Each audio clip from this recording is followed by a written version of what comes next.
Hello, welcome to the Pro Pilot Playbook. I'm Mike. And I'm Sean. And we're here coming at you hopefully more than weekly. We're trying to come at you to give you the tips, tricks, and hacks to get you into a jet as fast and as cheaply as possible, and really just to promote aviation. So we're happy today to bring you another podcast. And what we've been doing, you'll notice from a lot of our themes, is just we are getting influxes of questions. I mean, it's literally every couple hours somebody emails us, and we love it. And we like that we filter through those, and the ones that we feel will be most helpful to our viewers is the ones that we try to talk about in this podcast. It's very interesting. Yep. If you have a question for us, you can email us at podcast@propilotplaybook.com. Right. And this week's subject, this podcast isn't necessarily going to pertain to somebody who's just started their flight instruction, just started learning. This may be for actually both these questions come from guys who are already out there in the middle of their some of these guys are corporate stuff, maybe just curiosity of what we're talking about when we say the word contract pilot. Right. And this is something that I think even primary viewers that are just starting in their careers would be interesting knowing, because it's not a thing that's discussed a lot. Sure. And it's a huge extra income stream. Right.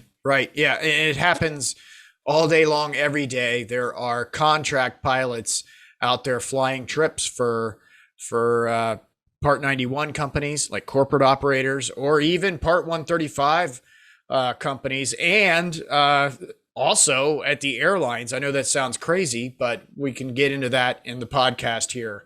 So what is a contract pilot? Basically a part-time pilot. That company or the owner of that aircraft has a need, and their pilot that they normally use is sick or unavailable for whatever reason, but they got to go, and they will find somebody that's already current and typed and legally able to fly that jet for whatever operation they're running. Right. And they'll have them out at a daily rate. And this is a very lucrative little side gig as a pilot. As a matter of fact, my business that I have, about 50% of my income, if not more, comes from doing contract work, Yeah. And when I say lucrative, I mean, I get paid anywhere from $800 to $1,500 a day to go out and fly somebody else's airplane. Yeah. It depends on the plane that you're in. And a good example of this is my operation. So I fly Challenger based in Cincinnati, and we have a 2-person operation. So that means we have 2 pilots. And we all know a Challenger is a 2-pilot airplane. So every time the plane moves, both pilots have to be on it and working. And this is fine because the operation that we're in, we don't fly a lot, right? So a lot of companies that do a lot of flying, they have more than 2 pilots. They may have 3, 4, 5, even 6 on one airplane. It's possible. And the reason for that is if your airplane is flying every day, obviously, if you have 2 pilots, they can't just work 365 days a year. So what you do is you just rotate out, and you have some sort of schedule and all that kind of stuff. My operation is very common. It's not like that because pilots are very expensive. You have their salaries, their training costs, benefits, all those things associated with pilots. It's cheaper to just run 2 pilots. And then if one of them needs a day off, it's not that they're sick. I mean, that happens. But if one of them's sick, one of them needs a day off, or one of them's in training or doing something of that nature, then what you do is you call on other operators in the area that have the same type of aircraft, and you say, hey, can I pay one of your guys to fly a trip with me? It's typically a day rate, like Sean mentioned. And the more expensive the airplane that you fly, the more that it pays. Sure. And it's really just a supply and demand thing. Yeah. Right. Yeah. So for the Challenger right now, we're paying $1,500 a day. That includes travel day. So, or also layover, so if you do a trip with me and it's say out of Cincinnati and it goes to Miami for 3 days, and then you fly back, you would get paid for 3 days, even though one of those days you were, sitting in Miami doing whatever you wanted to do. So in that hypothetical situation, you'd get $4,500 to fly 2 legs, 2 hours spread across, or Yes. 4 hours total spread across 3 days. Yes. Hey, going to Miami. Now, you could get a bad one. I mean, I've had some bad ones where they're out there for sure. Yeah, you're going to New York, and then you're going from New York to LA, and then you're in LA for 2 hours, picking up somebody in Minneapolis, spend a night, all that. Of course, you could have all that. But here's the great thing. They call you and ask if you're available, and then what's the first thing the contract pilot asks you? Well, what is it? Give me the details. Give me the details. Yeah, right. yeah. Are you going to Miami for 3 days, or are you going to Minneapolis in February? Right. Are we going? Right. Are we going out to Breckenridge for the week, or for 3 or 4 days? Just enough time for me to not airline home, or you got like some 16-leg trip planned in the next 18 hours? Right. So it's very beneficial for, obviously, the people hiring you. It's beneficial for the pilot because, they get the extra money. And then, so in most, here's what I find in our aviation group and circles that we run into.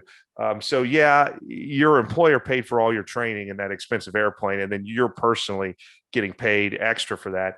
But it is a benefit to your employer too, because if we do trips to help out them, then they'll do trips to help out us, and it just works really well. Right.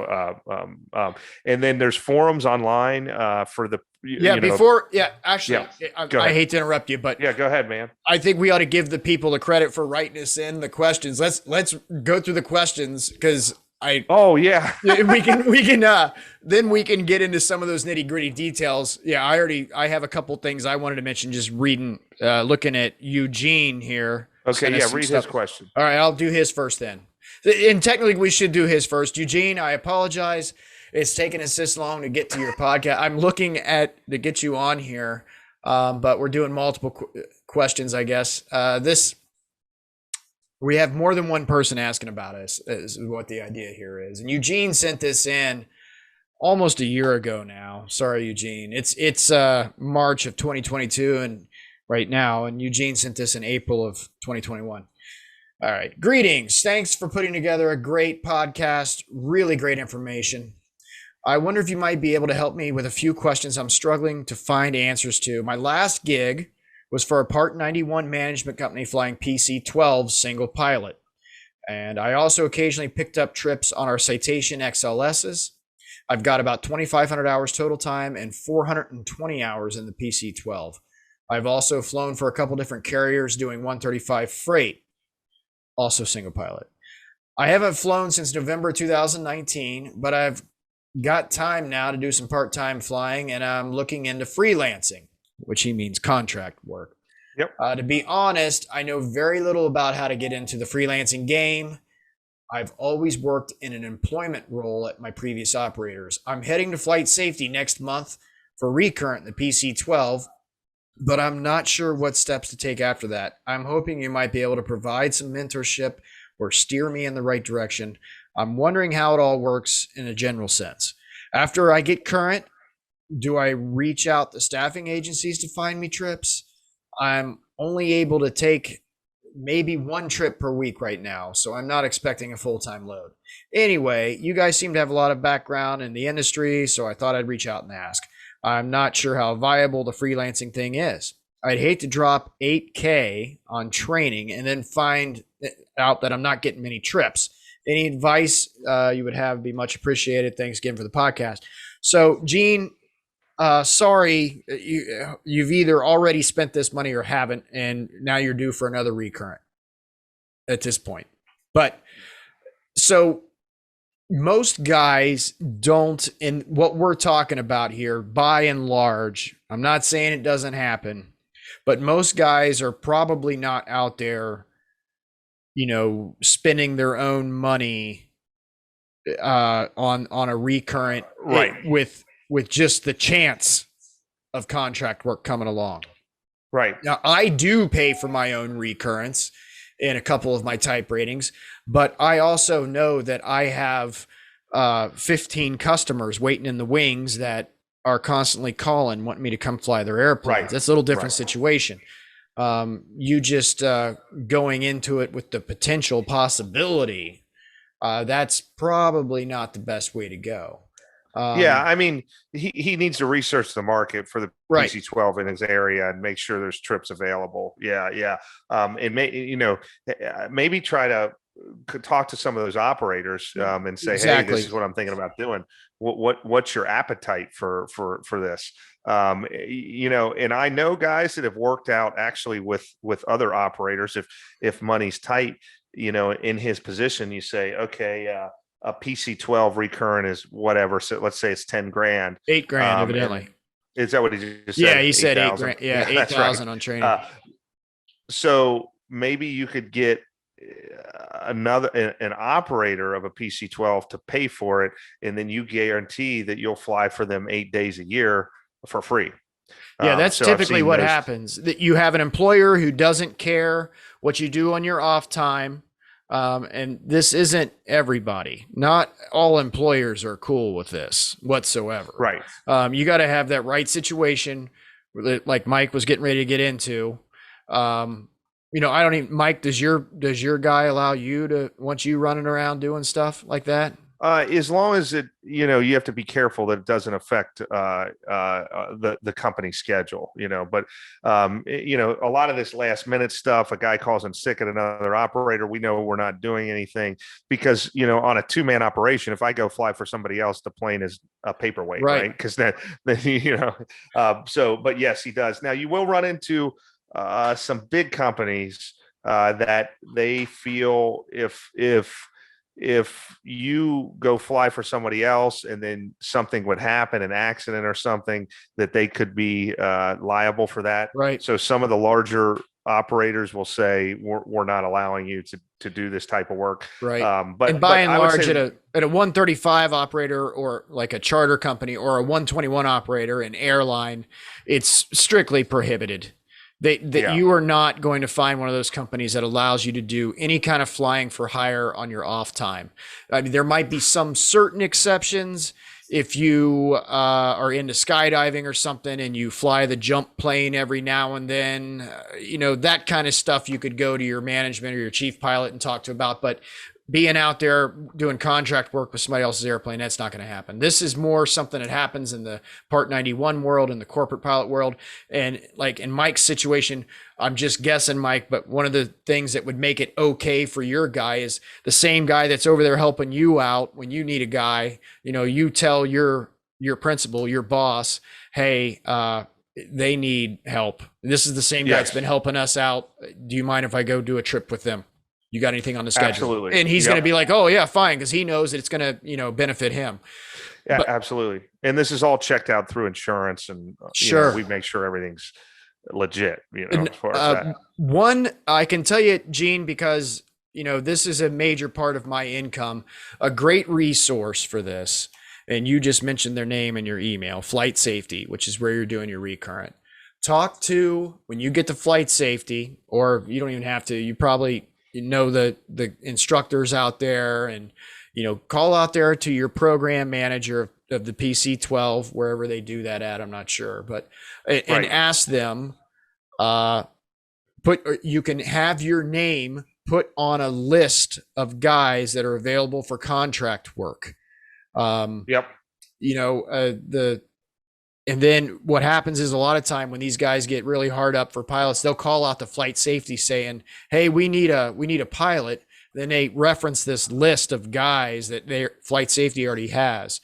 The other thing is, every time you're in training, get people's contact info. Yeah, exchange for sure. info. That's a huge thing. Yeah. And let them know, hey, if you guys ever need a guy, anytime you see another PC-12 on the ramp, find where the crew's lounging out in the FBO and tell them, hey guys, I also fly a PC-12, blah, blah, blah, blah, blah. If you ever need any help, I'm actively doing contract work. I would love to come fill in for you. I do this every time I see one of the airplanes I'm typed on. I find the crew, give them my card, and I let them know I'm available to do this. And eventually you'll start collecting a catalog, full of customers that call you. And Sean, because you're on a single pilot airplane like that, is there more stringent flight time requirements for pilots starting out? Yeah, so you're in, and that's all ran by the insurance companies. I'm not just talking about the single pilot jet, though. I mean, right.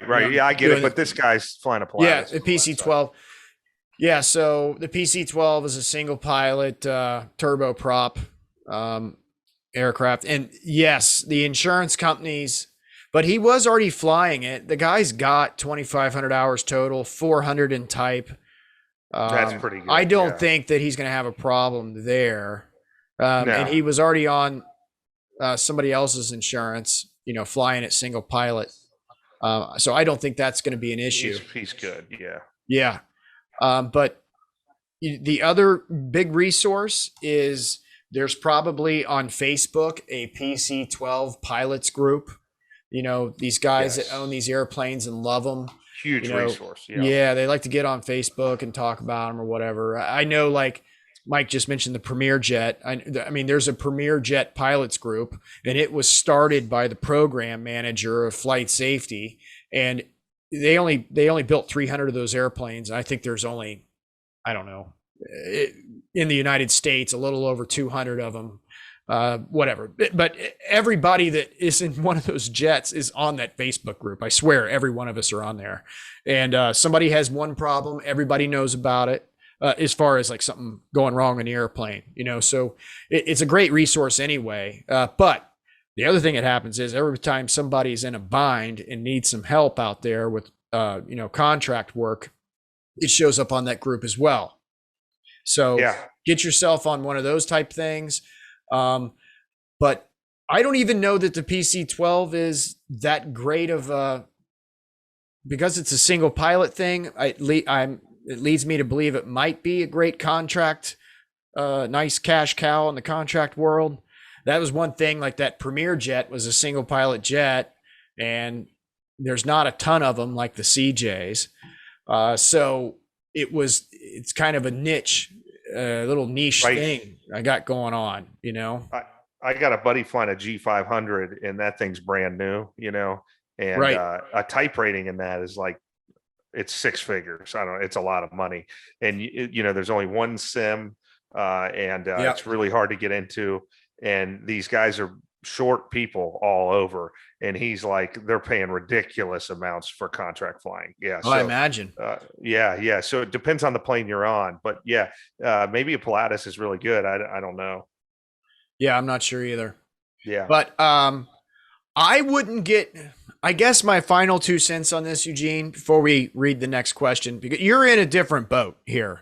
I think the next guy's question we're going to read, he's just genuinely curious what it means to be a contract pilot. And I think we've already pretty much answered his question. Yeah. But you are in a different boat here, Gene. You have 2,500. Well, as of a year ago, you got 2,500 hours total.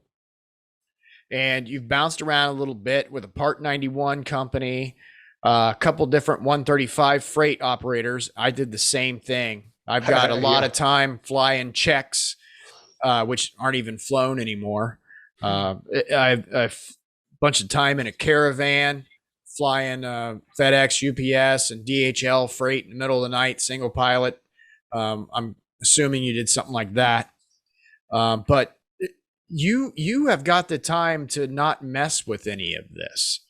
I wouldn't even be doing it at all. I would be focusing on, you could have your pick of anybody. I don't know where you live, but look, if you wanted to stay on the corporate side, go out there and start knocking on some doors, and you may end up, in a, some type of mid-cabin jet as a co-pilot. And then you can go shop that type rating around as contract work. I wouldn't get hung up on this whole Pilatus thing. There's what's the name of it? There's a huge charter company that runs Pilatuses, right? It used to be called Alpha Flight, but I think it's called Plain Sense now or something. Oh, yeah. I bet those guys are hiring.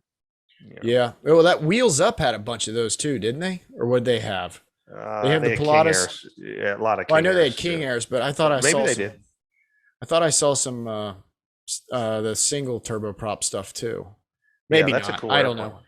Yeah, I wouldn't get too hung up on it, I guess, Gene. I would, with that kind of time, you could get yourself into something way better than trying to mess around with spending your own money on a recurrent Right. in a single engine turboprop looking for scraps. I would don't sell yourself short here.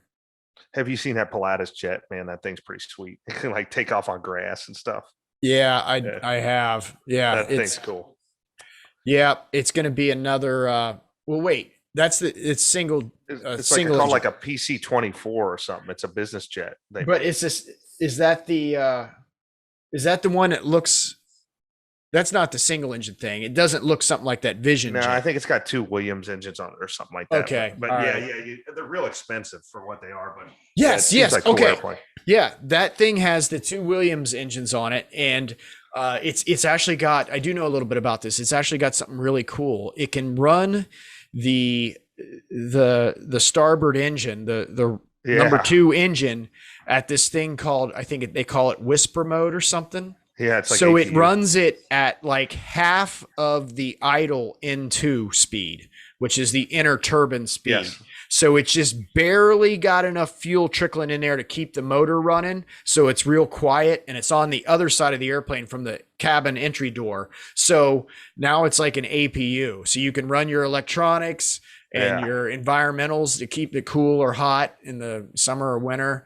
It's a neat concept that Williams came up with, but the guys in the Premier world, that Premier jet that I fly, they're all, up in arms. I guess it's the Williams engine that's on that thing is pretty much the exact same dash number that's on a Premier jet. And I guess this technology that allows it to do that is just like a software upgrade. Oh. So technically the engines hanging on the Premier could do the same thing, but Williams has an agreement with these Pilatus people, that this is, just a Pilatus thing. We can't, that they won't let it fall into the other engine, the other aircraft. It's a sales gimmick. It's an awesome thing though. I mean, it's really cool. That is cool. Yeah. I was, one time we did this charter into this, so I don't offend anyone. I won't say the state, but it was in the deep South, and it was a small airport.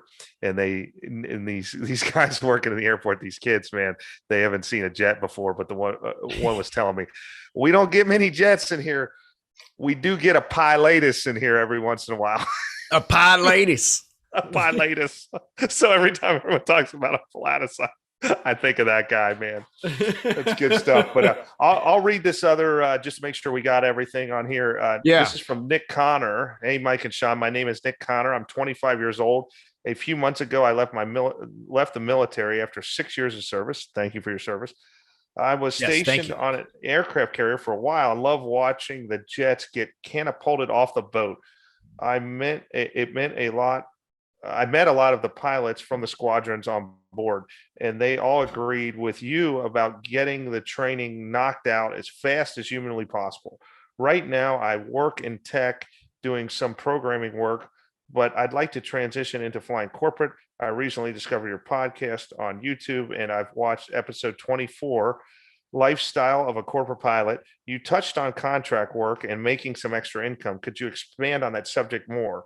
Are there pilots that work contract full-time, and how do pilots typically start in the business, taxes, insurance, networking, etc.? I really enjoy the content. Keep it up.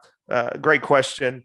Yeah. I think we hit all of that, but just to reiterate, because it goes back to Gene's question too, at no point would I ever give somebody the advice that they should go into becoming a corporate pilot to be a contract guy. Nor would I go out there and be paying for type ratings or paying for a recurrent and something on the speculation of getting contract work. Now, if I already had some contract work lined up, or I knew it existed, or Heck, there's guys out there that own jets that don't even have pilots, because pilots, in some people's point of view, are some kind of high-end prima donna employee that's always wanting more money, better benefits, or they're going to run off to the next shiny object that comes along after they just spent 20 grand training them in something. And these guys don't even have pilots. They own a jet and all they use is contract guys. Now, if you know what the difference is between a pilot and a jet engine? The jet engine stops whining when you turn it off. Yeah, right. No, exactly. I hear you. But I would not go into this with the idea of becoming that's something that's going to naturally, accidentally happen as you bounce around in this corporate segment of the industry.